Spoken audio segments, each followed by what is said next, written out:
Oi, boa noite, tudo bem? Eu sou o Wagner, do Adoção Brasil, e hoje a gente vai falar sobre um assunto super importante que entrega consciente, talvez tenha outra forma de se expressar, uma nomenclatura diferente para isso. E o nosso convidado de hoje é Iberê de Castro Dias, o juiz titular da Vara da Infância e Juventude de Guarulhos, da cidade de São Paulo. É isso mesmo, né? Isso mesmo. Ah, bacana, bacana. Obrigado por ter aceitado o convite. Mais uma vez agradeço mesmo pela disponibilidade, oportunidade da gente poder bater esse papo mais próximo. Eu que agradeço o convite, é um E, prazer. Sempre à disposição. ah, e a gente queria abordar um assunto para falar sobre a questão da entrega consciente, né? Então, até antes um pouquinho, desculpa só cortando, né? A gente quer falar sobre entrega consciente, mas tem muita gente que está entrando agora, que de repente é a primeira live que está vendo com a gente e não conhece direito o processo de adoção. Então vamos, de uma forma resumida, né, no que for possível, dizer como que se inicia um processo de adoção. Tirando essa questão da pandemia que tem hoje, que tem os detalhes mais específicos, né? Claro, claro. Mas inicialmente, como que se entra num processo de adoção aqui no Brasil? Bom, o processo de adoção se inicia com a pessoa que quer adotar alguém, indo à vara da infância e da juventude da cidade em que ela more e dando início ao processo de habilitação para adoção. A habilitação para adoção é o primeiro passo para alguém que pretenda adotar uma criança ou um adolescente. A habilitação para adoção vai servir basicamente para que a vara da infância tenha segurança de que aquela pessoa que se apresentou para adotar tem condições efetivamente de criar um cidadão ou uma cidadã, né? Uma criança, um adolescente, tem condições, tem ferramentas mínimas para desenvolver adequadamente um ser humano. E aqui a gente não está falando de dinheiro, é sempre bem importante deixar isso claro. Quando a gente fala de condições, a gente não está falando de condições financeiras. Aliás, essa é uma pergunta sempre recorrente, né? Se existe um limite mínimo, uma renda que a pessoa tem que ter para comprovar para a vara da infância, tem que ganhar pelo menos um salário mínimo, alguma coisa assim. Não existe nenhum limite na lei. Não existe um limite de rendimentos mensais que a família tenha que ter para poder adotar uma criança ou um adolescente. O que ela precisa é ter condições psicológicas de desenvolver adequadamente um ser humano. E a habilitação para adoção serve para isso, para a gente investigar quem é essa pessoa que se apresentou para adotar. Porque isso é importante pelo seguinte, e agora pegando a outra ponta, né? Uma ponta é a ponta do adotante. Na outra ponta a gente tem uma criança ou um adolescente que normalmente vieram de uma família que não teve condições de providenciar os cuidados de que ela necessitasse. Então, essa criança se viu obrigada a deixar seu pai ou sua mãe biológicos, né? Independentemente das condições e dos motivos que levam a isso, existem diversas histórias que podem conduzir a esse desfecho, né? A destituição do poder familiar, a fazer com que a criança deixe de viver com seu pai, com a sua mãe biológicos. Independentemente da história que leve a isso, para a criança, esse afastamento é um rompimento. Ainda que se diga, pô, mas eles não cuidavam direito da criança. Eventualmente, realmente pode acontecer, e é por isso que eles perderam o poder familiar. Mas ainda assim, para aquela criança, psicologicamente, vai ser um trauma. Ela vai vivenciar o luto da separação com pai e mãe, ela vai encarar aquilo como uma primeira rejeição. Então, aquilo vai ser uma marca que ela vai carregar psicologicamente com ela. A gente vai ter que tratar isso, trabalhar isso, né? Imagina a responsabilidade que é para o Estado, na pessoa do juiz, da vara da infância, né, que está trabalhando com isso, dizer para aquela criança, olha, eu estou dizendo para você que você nunca mais vai poder ver seu pai e sua mãe, e isso vai ser bom para você. Eu vou te causar esse trauma, mas em contrapartida eu te prometo que eu vou te colocar, que eu vou fazer o possível para que você seja cuidada por alguém que tenha condições de te desenvolver como ser humano. Quando o Estado faz isso, ele precisa ter segurança de que a pessoa que apareceu para adotar realmente tenha condições de fazer isso, de criar adequadamente essa criança, porque senão ele tira essa criança da família e a entrega para alguém sem condições. Ele reforça o trauma que essa criança tem. Ele faz uma ferida psicológica em cima da outra. Então isso é um trabalho de extrema responsabilidade. É por isso que a habilitação para adoção é essencial de se realizar, porque as pessoas dizem, pô, mas tem tanta criança precisando, por que tem que habilitar para adotar? Não é só chegar? Não, claro que não é só chegar e levar a criança. A gente precisa saber que instrumentos aquela pessoa tem para criar adequadamente uma criança ou um adolescente, né? E essa investigação se faz por meio da habilitação para adoção.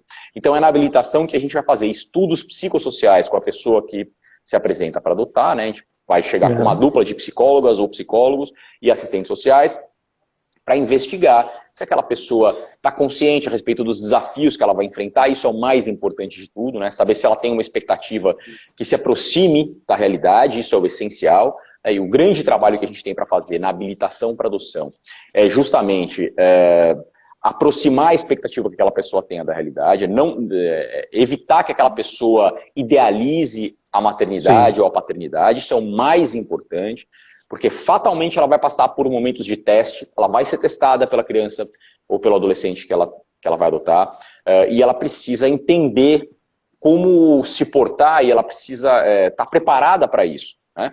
Se ela achar que tudo sempre vai dar certo, tudo sempre vai ser mil maravilhas, ela não está pronta para adotar. Ela precisa entender que ela vai passar por momentos de desafio e ela precisa saber como lidar quando ela for desafiada, né? Por isso, a habilitação para adoção tem muito essa finalidade também. E é por isso que os contatos com grupos de apoio à adoção são tão importantes para quem quer adotar. É nessa convivência com os grupos de apoio à adoção que os candidatos à adoção vão conhecer histórias similares àquelas que eles vão viver, vão encarar desafios, vão ver que pessoas já passaram por desafios similares àqueles que eles vão passar, vão ver respostas diferentes que as pessoas tiveram quando elas foram desafiadas. Isso tudo vai preparando essas pessoas para o momento da adoção, né? É exatamente isso que a Grazi Abuto está falando, é não romantizar a adoção, é exatamente essa a ideia. Exatamente. É claro que o resultado é altamente positivo, é muito legal, mas a gente não pode iludir as pessoas dizendo, não, isso aqui vai ser a solução de todos os seus problemas, isso aqui vai ser mil maravilhas sempre. Claro que não. E outra, adotar não é solução para problema nenhum, né? Adotar tem que ser motivada a adoção tem que ser motivada pelo interesse, pelo desejo que a pessoa tenha de satisfazer esse sonho de ser pai ou de ser mãe, né? Por incrível que pareça e por contraditório que possa parecer, a adoção tem que ser motivada por questões egoístas, né? Para satisfazer quem aparece para adotar. A ideia da adoção como algo altruísta, eu quero adotar para fazer o bem para uma criança, é absolutamente equivocada. Tanto é que quando alguém resolve ter filhos biológicos, ninguém pensa em ter filhos biológicos e fala, puxa, eu quero ter filhos biológicos para fazer o bem para essa criança que vai nascer, que nem existe ainda, que eu nem sei quem é, né? As pessoas têm filhos biológicos porque elas têm o desejo de serem pais e mães, né? Com a adoção é a mesma coisa. O que precisa motivar essas pessoas à adoção é o desejo de elas serem pais e mães. Então, feita a habilitação para adoção por parte do adotante e feita a destituição do poder familiar com relação à criança ou adolescente, aí sim a gente tem condições de juntar as duas pontas, promover o encontro entre o adotante e a criança que já está pronta para ser adotada, e aí sim a adoção começa a se desenvolver, o processo de adoção, para que aquela criança se torne, para todos os efeitos, filha ou filho da pessoa que está adotando.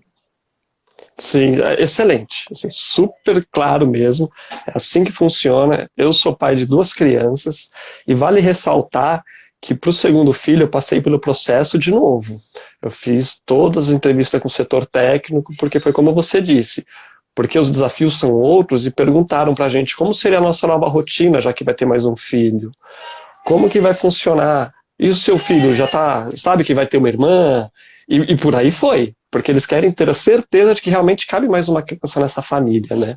E no seu caso, a dinâmica de ter uma segunda criança na família vai te trazer desafios diferentes da primeira, por isso que a gente tem que fazer uma nova aplicação. Até porque agora a sua família tem, além de você e sua esposa, né, uma outra criança, né? Como é o que você falou, como essa criança vai reagir? A gente precisa estudar isso também. A gente precisa ver se aquela criança está preparada para que uma nova criança entre na família dela, né? Ela vai deixar de ser filha única para passar a ser irmã ou irmão mais velho, né? Isso muda a condição. Exatamente. São novos desafios, né? São novos desafios, exatamente. E nessa questão toda do processo burocrático, depois que a gente passou por ele, a gente entendeu a real necessidade dele, e a gente entendeu que o principal objetivo da adoção é de encontrar uma família para essas crianças, é de conseguir colocá-las numa instituição familiar, né? Isso é o mais importante, apesar de ser uma questão egoísta, porque eu queria ter filho. E o caminho que eu escolhi foi a adoção. Mas eu queria ter filho, minha esposa queria. E aí, por consequência, tinham crianças para ser adotadas, e ainda existem, né? E aí sim, se seguiu. No nosso primeiro processo de adoção, a gente levou quase 4 anos. Isso assusta muitas pessoas também. Ah, fila de espera, meu Deus, quanto tempo? É 1 mês, são 2 meses, 5 meses? O nosso primeiro foram quase 4 anos. Na segunda filha foram 2 anos e meio, mais ou menos. Isso em épocas distintas, né? O Gabriel, o processo dele foi em 2006, e da minha filha agora foi em 2017, 18 aqui, foi bem recente que aconteceu.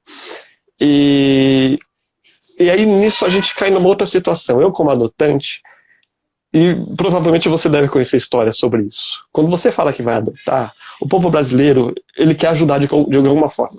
Os seus amigos, os familiares, as pessoas próximas. E sempre aparece alguém que fala, mas eu conheço uma fulana, eu conheço uma mulher que quer entregar uma criança para adoção, eu conheço amiga da amiga da amiga que quer entregar uma criança para adoção, você vai lá em tal região do país que você consegue uma criança para adoção. Esse é o ponto mais delicado, que é a questão da entrega consciente.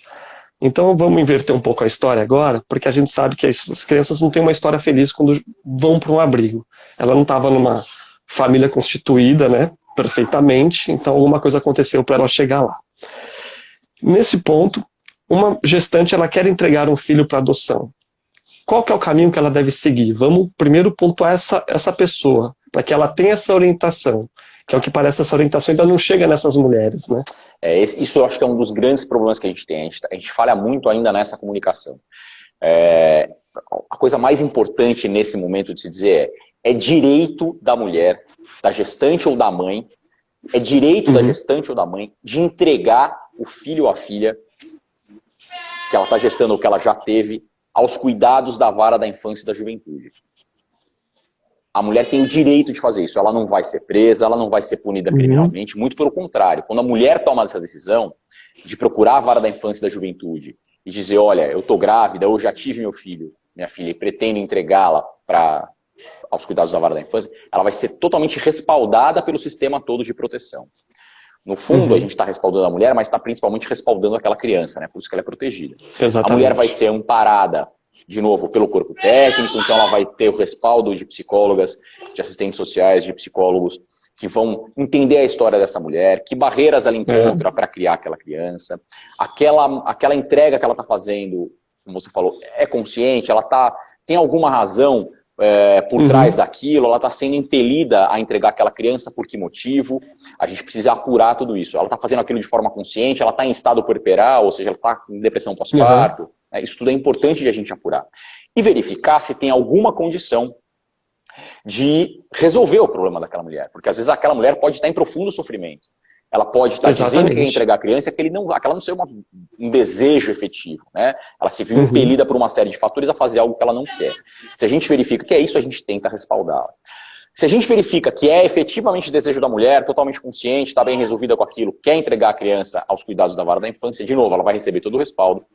E a gente recebe aquela criança. Aí nesse caso a mãe está abrindo mão do seu poder familiar, então a gente pula a etapa da destituição do poder familiar, porque ela está abrindo mão do seu poder familiar, isso facilita muito o processo. E essa criança normalmente é prontamente colocada já sob cuidados de uma família que esteja na fila. Então, quando isso acontece, de a mãe entregar a criança aos cuidados da vara da infância, a gente até pode, eventualmente, dependendo da situação, fazer uma investigação para ver se tem família extensa, né, se tem tios, tias, alguém que tenha condições de cuidar dessa criança, porque é assim que tem que ser. E não havendo, essa criança é prontamente colocada com uma família substituta, alguém que esteja na fila. Então, essa criança entregue pela mãe vai ficar pouquíssimo tempo numa casa de acolhimento, se é que vai ficar algum tempo. Existem casos em que a mãe entrega a criança e pede sigilo. Isso também é um direito da mulher. A mulher pode entregar a criança aos cuidados da vara da infância e dizer, olha, eu tenho uma questão familiar, a minha família não pode saber que eu estou grávida e quem é o pai dessa criança. A mulher tem direito, por lei, a fazer essa entrega de forma sigilosa. Isso é uma forma de respaldar a dignidade da mulher e de proteger a criança também. Então, quando a mulher entrega a criança e diz, olha, eu não quero que essa investigação seja feita, minha família não pode saber que eu estou grávida, é por isso que eu estou entregando a criança, e a gente verifica que aquela motivação efetivamente é verdadeira, pela história que ela está contando, a gente sequer busca na família extensa. Então, essa criança sai dos cuidados da mãe para ir de pronto para uma família substituta. Né? Normalmente é assim que acontece. Se essa criança ficar na casa de acolhimento, ela vai ficar 1, 2 dias na casa de acolhimento, se tanto. Né? Quando a gestante faz essa entrega, ainda gestante, ela vai ter que consentir depois de o filho nascer, isso é uma condição da lei, né? Então, quando a mulher ainda gestante vai à vara da infância e fala, estou grávida, vou dar à luz daqui 1 semana e não quero cuidar da criança, quero que ela fique aos cuidados da vara da infância. Ela vai ter que reforçar isso depois que a criança nascer, isso é uma condição da lei. Porque a lei entende que depois que a mãe vê o filho, ela pode mudar de ideia, e com razão. Sim. Mas nesses casos em que a gestante comunica o desejo de fazer a entrega, a criança normalmente sai da maternidade já para a família extensa. A gente já entra em contato com a família extensa vai na maternidade buscar a criança muitas vezes. Então a criança sequer fica em outro espaço que não seja a maternidade. Entendi. Não chega nem aí para o acolhimento. Nem vai para o acolhimento. Já é entregue diretamente para a primeira pessoa da fila. Entendi. O mais importante isso é super de ficar claro isso. É direito da mulher. Isso, é direito. Porque isso normalmente acontece, e é compreensível, né? Que as mulheres reajam assim. Isso normalmente acontece com mulheres de renda mais baixa. Isso é, infelizmente, um recorte social verdadeiro no país. E mulheres que vêm de regiões periféricas encaram o Estado como o repressor, porque sempre foi assim que o Estado agiu na vida delas, né? O Estado raramente entrou na vida delas para resolver um problema. Normalmente o Estado apareceu para punir alguém da família, para prender um familiar. Ela vê o Estado como um Estado policialesco, né? Como um Estado que vai puni-la. Então ela fala, se eu disser para alguém que eu tô grávida e não quero cuidar do meu filho, eu vou ser presa, porque isso deve ser crime. E além de não ser crime, como eu disse, é direito da mulher. Então é bem importante que a gente faça essa comunicação de forma muito clara, para que as mulheres se sintam à vontade para procurar a vara da infância e buscar esse respaldo. O que pode ser crime, aí sim, é dar à luz e abandonar a criança no espaço público. Isso eventualmente pode configurar crime. Outra coisa que é bem importante de se dizer, isso é essencial para essa conversa. A mulher tem o direito de entregar a criança aos cuidados da vara da infância. Ela não pode escolher para quem ela vai entregar essa criança. A mãe não pode escolher quem vai ser o eventual adotante dessa criança. Ela vai entregar a criança e ela nunca mais vai ver a criança. Ela não pode escolher porque isso é uma forma de a gente evitar, reduzir o risco de tráfico de criança. É exatamente isso. Minimizar o risco do tráfico de criança, né? Da compra de criança. Do favorecimento. E infelizmente, como você falou, isso é uma realidade, isso efetivamente acontece. A gente tem notícias de casos assim, a gente tem notícias, inclusive, coisas que acontecem Brasil afora, de corretores de criança, corretor mesmo. Só fala, você quer um filho, eu sei onde achar para você, né? Isso é sórdido, isso é pérfido, né? Exatamente. Mas infelizmente acontece, a gente tem que saber lidar com essa realidade e reprimir isso, evitar que isso ocorra, né? E como você explicou agora, por mais que essas pessoas elas estão num recorte social diferente de quem está acompanhando a gente agora, por exemplo, mas aí nesse ponto cabe a nós, cabe a mim como adotante, cabe a você que está assistindo, se presenciar isso, direcionar para o caminho correto, explicar que não é crime, entendeu? Mostrar um recorte de jornal, um recorte de internet, uma matéria, qualquer coisa, dizendo que ela vai ter toda a assistência e o respaldo. Porque a gente conhece casos de gestantes que tinham essa ideia de querer entregar o filho para adoção, depois que o setor técnico interviu e trabalhou com ela, entendeu que foi numa questão de depressão que ela estava passando por aquela situação. Não era um medo que ela tinha, mas era um medo dela e não se refletia lá na frente. E isso foi revertido. E hoje são famílias, eles estão felizes aí. Ela está feliz com o filho dela, com a filha dela.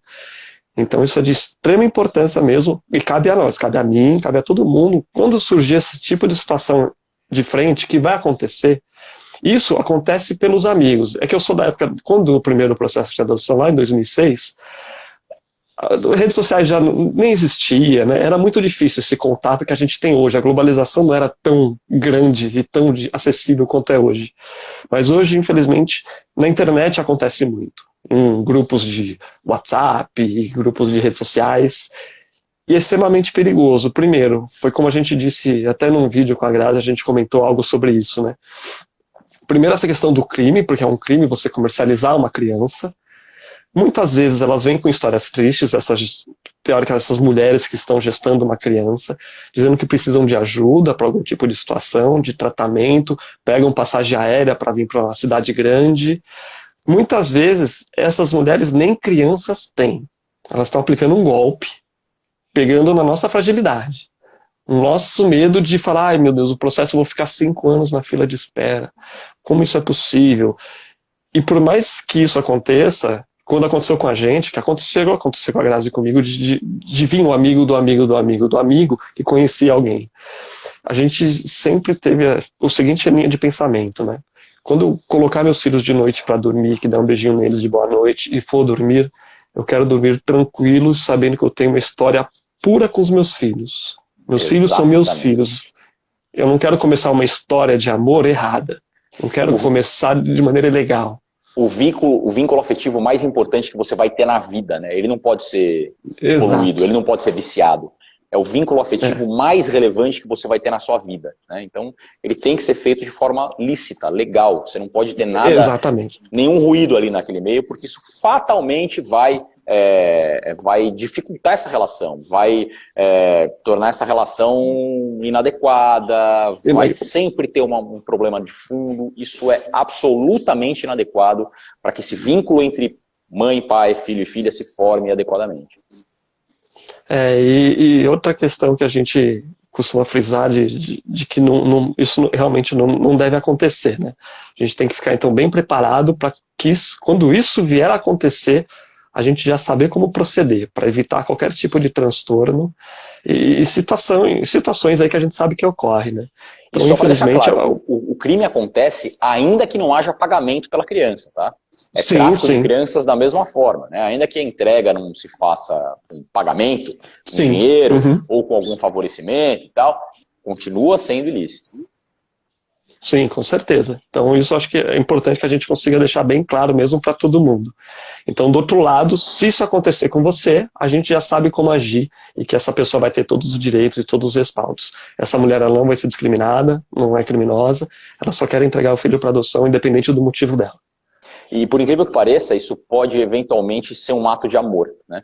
Essa mãe está numa situação tal que o respeito que ela tem pela criança é tamanho que ela entrega a criança aos cuidados de quem ela sabe que vai cuidar adequadamente do seu filho, né? Isso, dependendo da situação familiar daquela mulher, é o ato de amor mais desprendido que se pode ter, né? Exatamente. E a gente, como adotante, isso é um recado para quem está, os pretendentes agora, a gente não pode ficar, mas o Estado demora, a fila demora, é burocrático e a gente tem que fazer alguma coisa. Não é assim. Tem os caminhos certos para se fazer. Tem tudo para ser feito corretamente. As leis no Brasil de adoção, pelo que a gente acompanha no mundo, elas são super sérias. E a gente vê pessoas muito sérias trabalhando nesse meio também, o que deixa a gente mais tranquilo. E quando as pessoas falam da tal da burocracia, né, isso é uma fala muito recorrente, né, a gente ouve muito isso. O procedimento é burocrático e tal. Aqui tem duas coisas. E, de novo, eu sempre faço questão de deixar isso claro. Claro que o Poder Judiciário tem suas falhas, tem uma série de coisas que a gente tem que corrigir, tem um monte de área para aprimoramento, isso é tudo verdade, tudo certo. Agora, com relação à adoção em especial, tem dois pontos que as pessoas desconsideram. O primeiro deles é, como eu disse lá no começo, a importância de a gente ter segurança de que a pessoa que chegou para adotar tem efetivamente condições de cuidar de uma criança. A gente está entregando a vida de uma criança na mão daquela pessoa. É um ato de extrema gravidade. A gente tem que ter certeza de que aquela pessoa está bem preparada. Outra coisa bem importante na história da demora é o tempo da fila. O tempo da fila tem direta relação com as escolhas que a pessoa que está adotando faz com relação ao perfil da criança. E ela tem todo o direito de fazer as escolhas que ela bem entender. De dizer que o sonho dela de se satisfazer com o pai ou mãe de uma criança de até 1 ano, tem que ser eventualmente uma criança branca ou preta, porque ela não quer fazer uma adoção interracial, se é uma pessoa branca que é uma criança branca, se é uma pessoa preta que é uma criança preta, é absolutamente razoável, ou seja, não existe nada de condenável nisso, é isso que eu quero dizer. Cada um sabe como quer exercer seu sonho de ser pai ou de ser mãe. Apenas a pessoa não pode fazer essas exigências e reclamar que demora. Né? A demora da fila tem direta relação com o perfil de criança desejado. E a coisa mais importante para quem vai adotar, seja fiel ao que você realmente está sentindo com relação à adoção. Não force a mão no perfil, porque isso vai dar errado depois. Se o seu desejo é de ter uma criancinha, de ver ela dar o primeiro passo, de ver ela falar mamãe ou papai a primeira vez, deixa isso claro. Vai demorar mais, é verdade. Mas é só assim que seu sonho vai se satisfazer. Eu digo isso porque no Tribunal de Justiça de São Paulo a gente tem uma série de campanhas para adoção de crianças com mais de 8 anos, para adoção de adolescentes. E eu sempre gosto de deixar isso claro. É óbvio que a gente quer incentivar a adoção de crianças com mais de 8 anos e a adoção de adolescentes, mas isso tem que ser feito de forma protegida, de forma séria. Não vale entregar a criança na mão de qualquer pessoa só para a gente dizer que fez uma adoção de uma criança de 10 anos ou de um adolescente. E da mesma forma, não adianta a pessoa que está adotando forçar a mão no perfil para resolver a questão de forma mais célere. Porque, de novo, isso é a coisa mais importante que ela tem para fazer na vida dela, cara. Não tem nada mais importante na vida dela do que escolher o perfil do filho que ela quer ter.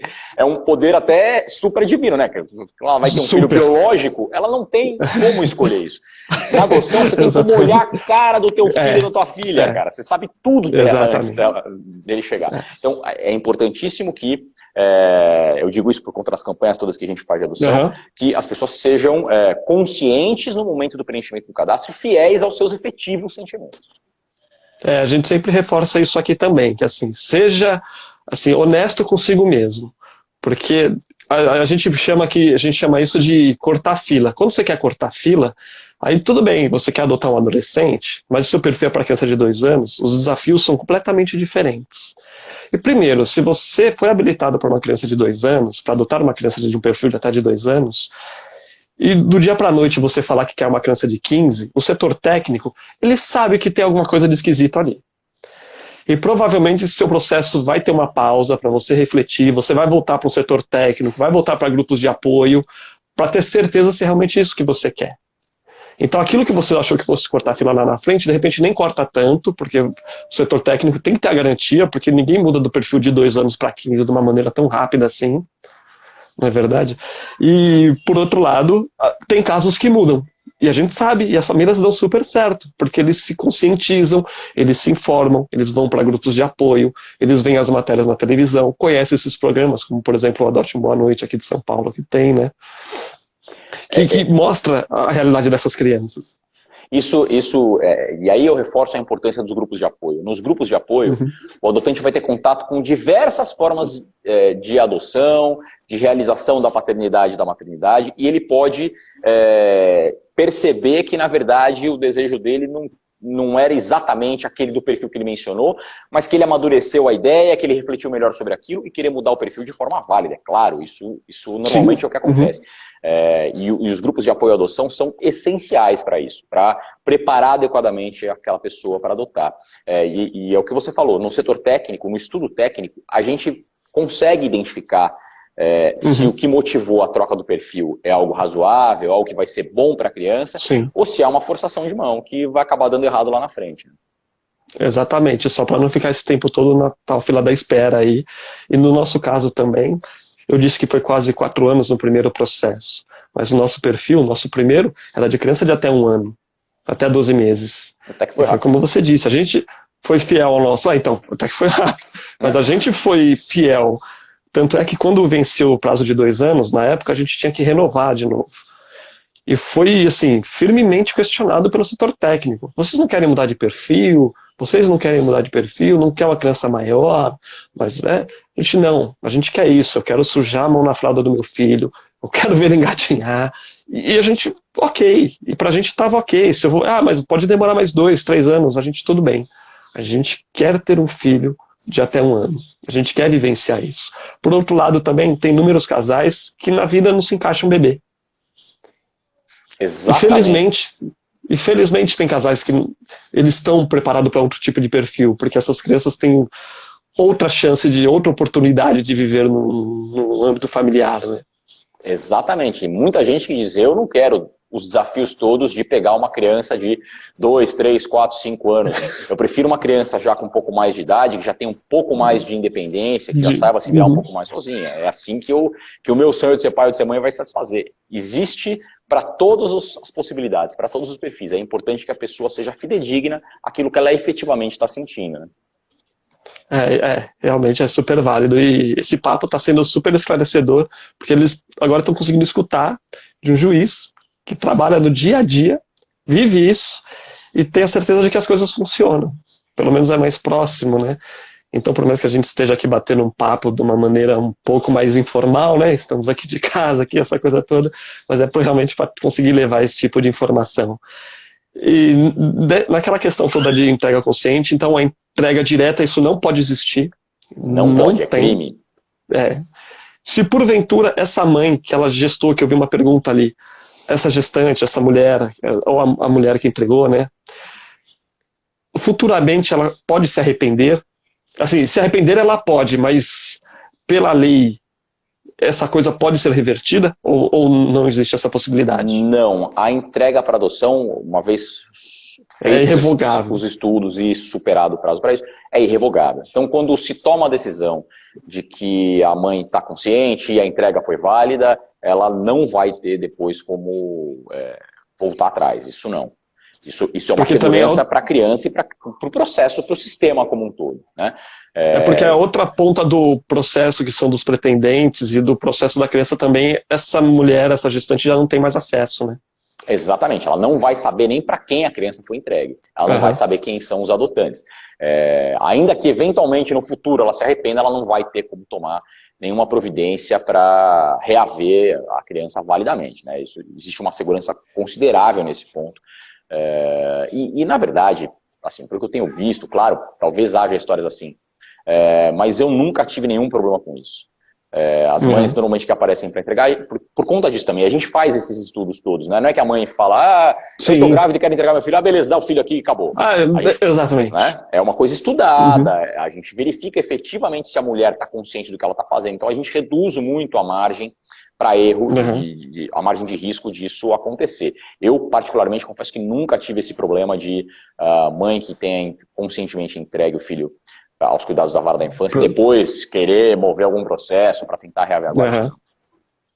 Porque como acaba sendo uma dúvida frequente também, né, que acaba sendo um medo, né? Já que ela entregou, será que ela pode se arrepender? O que pode acontecer é a pessoa que pegou a criança da mãe irregularmente, né, a mãe entregou a criança diretamente para alguém, aí sim a mãe, se acordar e entender que quer denunciar tudo o que aconteceu, pode ir à polícia, pode ir ao Poder Judiciário e dizer, olha, eu tive meu filho, entreguei para a pessoa e quero desfazer tudo, porque quando eu entreguei eu estava em puerpério, estava em depressão pós-parto, não estava consciente, o processo de adoção dela, a forma como ela ficou com o meu filho não foi regular, aí sim a pessoa pode dar problema para quem pegou irregularmente aquela criança. Isso costumeiramente acontece, isso é bem mais comum de acontecer. Né? É super importante ressaltar aquela questão toda da entrega consciente. Tem que fazer tudo legalmente, não tem essa... Porque a gente vê muito que encontrou um bebê no lixo, encontrou um bebê no esgoto, aí todo mundo fala, deixa na porta da minha casa, deixa na porta da minha casa. Não é assim que funciona. Né? A gente fala isso com o coração doído, né? Que você vê um bebê sendo abandonado no meio da rua, mas não é assim que vai funcionar, não é assim, deixa na porta da minha casa. A romantização, ficou na porta da igreja, aí uma freira cuidou, né, uma monge tibetana, aquela coisa toda. Não é assim não. É isso mesmo. Aliás, a importância de a gente reforçar que isso é direito da mulher está justamente na proteção dessas crianças, justamente para que essas mulheres não abandonem essas crianças no matagal, na lata de lixo, à beira do rio, como a gente vê de vez em quando, né? Infelizmente acontece. Então, do nosso lado, o que a gente pode fazer é isso, a gente ter a orientação e passar para quem não tem, né? Não é só responsabilizar o outro que eu digo, no caso, seria o Estado, ou mídia, a imprensa. A gente tem que saber a nossa parte, a gente como adotante que está entrando no processo de adoção, você tem que saber o que é certo e o que não é.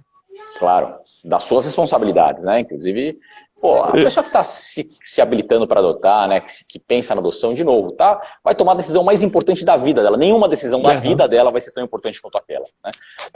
Vai começar cometendo um ilícito, né? Vai começar totalmente errado. Não é por aí, né? Ela vai carregar aquilo para o resto da vida dela. Não é negócio, não vale a pena. E lá na frente, mais cedo ou mais tarde, isso vai vir à tona. Sem dúvida. Porque sempre vem. E sempre vem nas piores horas. Ou no falecimento de um ente querido, ou numa briga familiar. E é irreversível quando acontece isso. Assim. Claro. O que acontece com essa... Porque é uma pessoa que, de repente, aos seus 50, 60 anos de idade, descobre uma história dessa. E os traumas que ela vai passar a ter são terríveis. Assim. A gente conhece casos que realmente é muito complicado. Sim. Então a gente realmente sempre defende essa bandeira da adoção consciente, de você respeitando os seus desejos, e da adoção, da entrega legal também, que a gente queria abordar esse tema com você, né? Pra gente poder ficar mais tranquilo e saber como se portar. Isso pra gente é fundamental. E acredito que para todos aí também esteja sendo super enriquecedor e está agregando muito ter todo esse tipo de conhecimento, né? Que bom. E ainda falando um pouquinho de adoção aqui, a gente está em tempos de isolamento social, em tempos de pandemia, nunca antes vivido, então muita coisa teve que interromper as suas atividades, né? E a gente sabe que, pelo menos aqui no estado de São Paulo, estado, eu vou dizer, pelo TJ, né, pelo Tribunal de Justiça do estado de São Paulo, ele começou a fazer um agendamento para você poder ir na vara da infância, para poder dar entrada no processo pessoalmente, né? Eu não sei se isso já está assim no Brasil inteiro, porque, voltando um pouco antes, desculpa, essa minha linha de raciocínio está meio torta, mas tem o pré-cadastro da internet agora, né? Um pré-cadastro que você pode fazer pela internet. E aquele pré-cadastro você preenche com informações bem básicas, com um mini perfil da criança que você quer, que eu já vi toda a tela, né? Eu vi todo o fichário lá, o formulário. E no final ele diz, você pega agora esses documentos, essa lista de documentos, e leva até a vara da infância e juventude. O Brasil é muito grande, tem uns que estão naquela faixa amarela, faixa vermelha, por causa da pandemia, do isolamento social. Então a gente não tem como responder pelo Brasil inteiro. Mas em algumas regiões estão aceitando, então, através de agendamento. Eles aceitam também via correios ou via eletrônico, canais eletrônicos, alguma coisa assim? Olha, eu sinceramente não sei como outros estados... Isso, para os outros estados é difícil saber. Eu não tenho, eu sinceramente não sei como cada estado está procedendo. Mas a regra é isso que você falou, a pessoa faz o pré-cadastro no próprio Sistema Nacional de Adoção. Quando ela faz o pré-cadastro, isso vai para a vara da infância da cidade em que ela mora, e a vara da infância vai marcar um dia para ela ir lá pessoalmente e levar os documentos pessoais todos dela presencialmente. Durante a quarentena, antes de a gente reabrir, né, agora o Poder Judiciário Penal em São Paulo já está reaberto, mas antes de a gente reabrir, várias comarcas admitiam que nesse segundo momento a pessoa enviasse para o fórum os documentos também de forma virtual.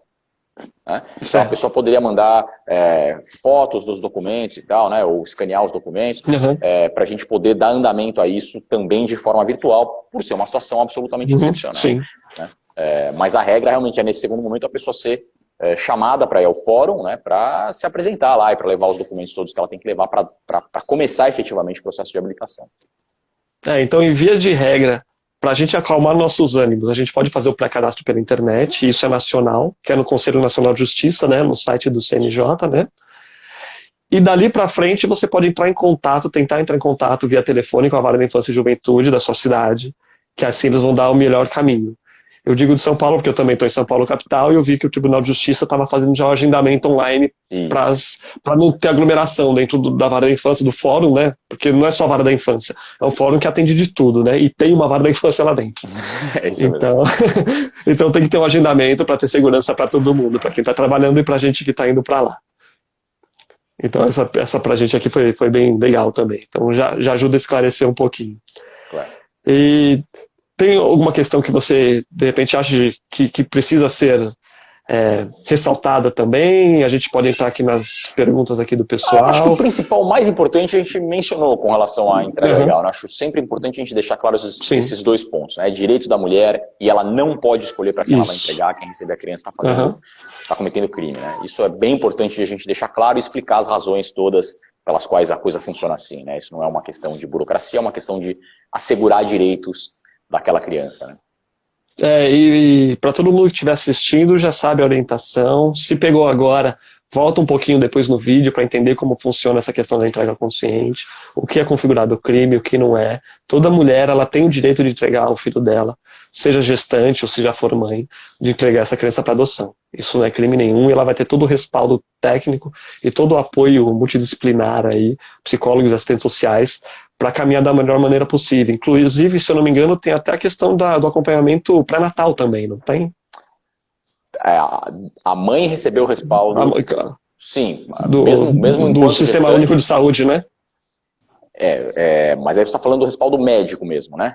Isso, mas ela tem acompanhamento pré-natal também, nesse caso, se ela dá entrada no... Se ela for, por exemplo, a gestante foi até a vara da infância e falou, vou entregar meu filho para adoção, ela ainda está gestante. Dali, o setor técnico encaminha ela para ela fazer exames pré-natais, essas coisas todas. Sem dúvida. Ela não é no fórum, claro, né? Ela vai fazer isso no hospital. Sim, não é no fórum. Mas ela vai ter todo o respaldo médico e psicológico, sem dúvida. Vai ser encaminhada e sempre amparada quando ela menciona essa escolha. Isso, é super importante também, porque das formas desse golpe é essa gestante vir fragilizada e dizer que não tem condições e precisa fazer um ultrassom e precisa de dinheiro para medicação e a gente acaba, na nossa fragilidade, acaba fazendo a coisa que não devia. Então isso não é para ser feito, e tem caminhos corretos para ser feito isso, né? Exatamente. A gente tem meios legais, a lei serve justamente para respaldar tanto aquela gestante quanto a criança que ela está gerando. Ah, perfeito, fantástico. Acho que ajudou a esclarecer bastante. Então eu acho que a gente vai encerrando por aqui, para a gente não ficar ter um corte no meio. Agradeço muito a sua participação, a sua disponibilidade, e foi muito enriquecedor para todo mundo. Agradeço mesmo de coração. Se você tiver alguma outra consideração que queira deixar agora para o final, aí para quem estiver assistindo a gente, fica à vontade, que a gente encerra com a sua despedida. Pô, eu que agradeço, é sempre um prazer, uma honra falar disso.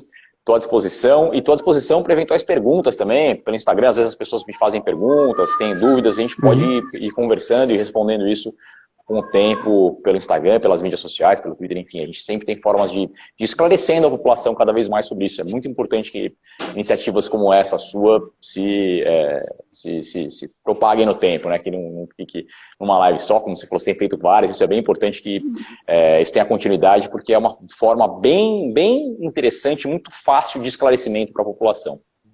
Foi um prazer bater esse papo aí. Valeu. Obrigado, e a gente conseguiu bater um papo sem o tal juridiquês, que assusta as pessoas, né? E você já está muito acostumado em bater esse papo também. A gente já teve a oportunidade de estar junto, né, em uma palestra também, então é sempre um prazer estar com você. E muito obrigado mesmo. Então, podem seguir também o perfil do Iberê, é um perfil aberto, né? Perfil aberto. Então, perfil aberto. A gente está aqui também. Se tiver alguma dúvida, podem mandar para a gente. Se a gente não souber a resposta, a gente procura ajuda de quem saiba. Mas vamos dar a melhor orientação possível para todo mundo. Eu também, quando eu não sei a resposta, eu também pergunto para quem sabe. Isso é bem bom. Exatamente. Então, a gente está aí realmente para se ajudar e da melhor forma possível. Obrigado. Boa noite. Muito obrigado, Wagner. Valeu. Agradeço a todos aí em casa por terem disponibilizado você também. Obrigadão. Valeu, pessoal. Tchau, tchau. Obrigado. Tchau, tchau. Tchau.